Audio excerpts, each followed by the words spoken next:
ప్రముఖ సినీ నటి శ్రీమతి సంగీత గారి ప్రారంభించారు. IVF చికిత్సలో 25% భారీ discount, free doctor consultation, free ultrasound scan. 49 అంటే సంతానం, 49 అంటే సంతోషం.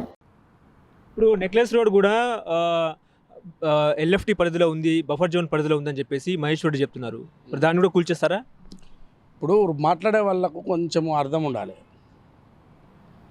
ప్రభుత్వానికి సంబంధించిన ఏవైనా అసెట్స్ ఉంటే అవి ప్రభుత్వానికి, ఒకవేళ అవి ఎక్కడ ఉన్నాయి ఏంటి అనే దాని మీద చూస్తే ప్రైవేట్ వాళ్ళు వచ్చి కబ్జా చేయలే. అక్కడ ఒక నెక్లెస్ రోడ్డు ఉన్నది.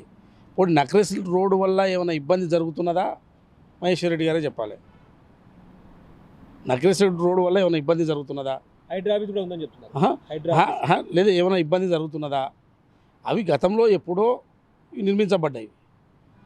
అవి మీరు ఏవైతే చెప్తున్న నెక్లెస్ రోడ్ కానీ అక్కడ జరుగుతున్న కొన్ని ఏవైతే బిల్డింగ్లు ఉన్నాయో ఇవన్నీ కూడా ప్రభుత్వానికి సంబంధించినవి. అవి కూల్స్తారా అంటే దానికి నిర్ణయము మహేశ్వర్ రెడ్డి లేకుంటే ఇట్లాంటి వాళ్ళు చేస్తే మాటలు మాట్లాడితే కుదరదు. అది గతంలో ఆల్రెడీ నిర్మించబడ్డాయి అవి. సో ఇక అట్లని ఇట్లా ప్రైవేటు నిర్మించబడ్డాయని చెప్పి ఇక చెరువులో ఉన్నాయి కూల్చకుంటుంటారా? అవి ప్రైవేటు వ్యక్తులే కావు కదా, ప్రభుత్వ ఆస్తులే కదా. అవి ఎప్పుడైనా నిర్ణయం తీసుకోవచ్చు. ఒకవేళ నిజంగానే అందరు కలిసి ఇవన్నీ కూల్చాలనుకుంటే ఎప్పుడైనా నిర్ణయం తీసుకోవచ్చు.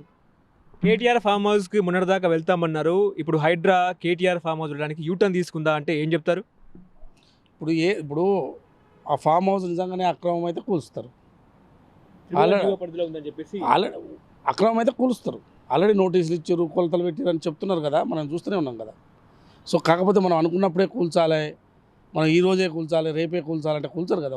వాళ్ళకు కొన్ని టైమింగ్స్ ఉంటాయి. ఏంది, ఎప్పుడు కూల్చాలి, ఎందుకు కూల్చాలి, నిజంగానే దాన్ని మొత్తం పర్ఫెక్ట్గా మనం ఆధారాలతో సహా పర్ఫెక్ట్ చేసి కూల్చాలని ఒక ఆలోచన ఉంటుంది. ఊరికనే హరిబరిగా పోయి కూల్చరు కదా. ఇప్పుడు హైడ్రా అనే పేరుతో కమిషన్ ఏర్పాటు చేశారు, బాగానే ఉంది. కానీ ఇదే హైడ్రా ఎన్నికల సమయంలో ఎందుకు పెట్టలేదు, మేనిఫెస్టోలో ఎందుకు పెట్టలేదు, ప్రచారం సమయంలో కూడా ఎందుకు ప్రజలకు వివరించలేదు అనేది ఒక చర్చ. ఇప్పుడు ఎన్నికల సమయంలో ప్రజలకు సంబంధించిన అంశాలు, ప్రజా సంక్షేమం కోసం ఎన్నికల సమయంలో హామీలు ఇస్తారు, మేనిఫెస్టోలో పెట్టుకుంటారు. ఇది ఆల్రెడీ ఉన్న సంస్థనే, దీన్ని బలోపేతం చేయడం జరిగింది. ఆల్రెడీ GHMCలో ఈ సంస్థ ఉన్నది. దీనికి హైడ్రా పేరు పెట్టి మరింత బలోపేతం చేయడం జరిగింది. ఈ సంస్థ నిరంతరం పనిచేయాలి. ఎన్ఫోర్స్మెంట్ విజిలెన్స్ అని, డిజాస్టర్ మేనేజ్మెంట్ అని గతంలో ఉన్నదే.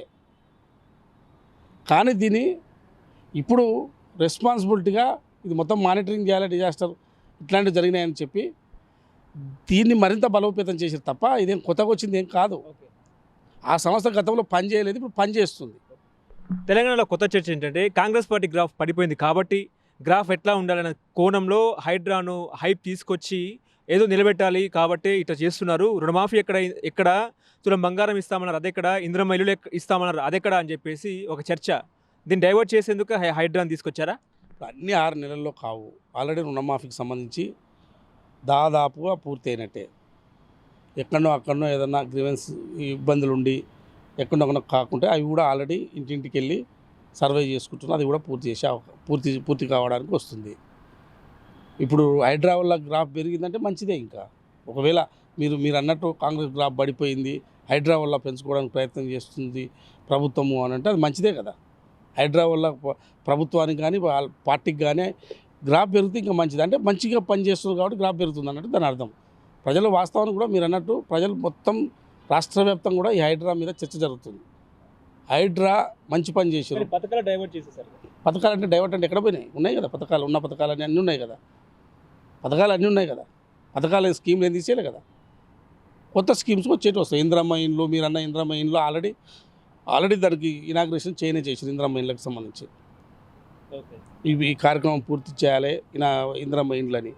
సో ఇండ్లు మొత్తం రాష్ట్ర వ్యాప్తంగా ఒక 6 నెలల్లో కట్టలేరు కదా. దశల వారీగా 5 ఇయర్స్లో వాళ్ళకి ఇచ్చిన మ్యాండేటరీ ప్రకారం ఇయర్లీ ఇంద్రమ్మ ఇండ్లను పూర్తి చేసుకుంటారు. ఇప్పుడు రేవంత్ రెడ్డి ఇల్లు కూడా బఫర్ జోన్ పరిధిలో ఉంది అనేది బీజేపీ వాళ్ళు చెప్తారు. దాన్ని కూడా కూల్చేస్తారా? రేవంత్ రెడ్డి గారి ఇల్లు అయితే లేదు, నాకు తెలిసి బఫర్ జోన్లో లేదు, FTAలో లేదు. మీరు అంటున్నది తిరుపతి రెడ్డి గారి నోటీసులు ఇచ్చారనే దాని మీద ఉన్నదేమో. నాకు తెలిసి అయితే మరి తిరుపతి రెడ్డి గారు అయితే కన్స్ట్రక్షన్ చేయలే, అది బిల్డింగ్ కొనుక్కున్నాడని తెలుసు నాకు. మరి అది కట్టిన వాళ్ళు ఎవరో, ఆ రోజు కట్టిన వాళ్ళు ఎవరో దాన్ని కొనుగోలు చేసినని తెలుసు. కానీ ఆ చుట్టుముట్టు ఇండ్లు మరి దాదాపుగా ఒక 1000 ఇండ్లు ఉన్నాయి, చుట్టుముట్టు 500-600 ఇండ్లు ఉన్నాయి. ఆ ఇండ్ల మధ్యలో ఇది ఉంది. ఈ సపరేట్గా పోయి చాలామంది ఒక ప్రొజెక్షన్ చేస్తున్నారు, అంటే మీడియాలో వస్తుంది కానీ సోషల్ మీడియాలో వస్తున్నది ఏంటంటే ఓన్లీ తిరుపతి రెడ్డి గారిది ఏదో FTLలో ఉంది, బఫర్ జోన్లో ఉంది, అది ఒక్కరిదే ఇల్లు ఉంది, ఇంకెవరిది లేదన్నట్టు అంటే ప్రజలకు చూపించే ప్రయత్నం చేస్తున్నారు.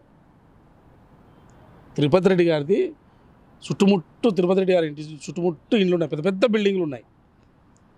పెద్ద పెద్ద బిల్డింగ్ల మధ్యలో తిరుపతి రెడ్డి గారి ఇల్లు ఉంది. అది కూడా ఆయన కన్స్ట్రక్షన్ చేయలే,